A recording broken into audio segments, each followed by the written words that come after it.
I'm going to say it. It's done. I'm proud of it. This thing came out so hot. So hang out for a second. I'm going to flip this thing around and bring you guys through the Jack and Sally canvas. Oh, there she is in all her glory. Only thing left is for me to sign her. So let's start off with the tour. I did start with the classic Jack and Sally pose here. I did remove a bunch of elements, accents and things myself. Starting off with Jack. He's a very simple character, but in the original picture he's holding a rose. I gave him a jack-o'-lantern. I also decided to really detail his tie and pinstripe his jacket. I did silver colored pencil on the buttons and then coated that with a lockdown before I continued work. Then I moved over to Sally, where I did the same thing with paint, colored pencils, pens, markers, just to get that hair kind of choppy, but very textured. And it has some highlights, it has some undertones. I'm happy with it. I also did put Jack's arm around her, not in the original picture. In the original picture, his arm is just shooting straight down. I also decided to give that rose that I had on here another chance, and I turned it into a skull with 3 black roses coming out of the top of it.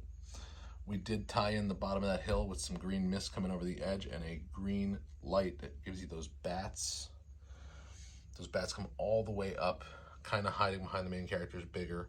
And then I brought the moon in with Oogie Boogie. Yep, I wasn't going to do that at first, but I saw a friend's tattoo and thought, this has to happen. I need this in here. I did bring that spider web from the corner all the way through the moon, and that actually has about 5 different layers of color. We used Faber-Castell pencils for this, and it was salmon, sky blue, lime green, white, and cold gray 4. And then I went over them with a white paint pen just to give a little more separation and a little finer white line. All of this done with my Liquitex and Winsor Newton paints. Really stoked about the way the colors really kind of just blended perfectly. And it's my first time working with a blending white, which is kind of cool.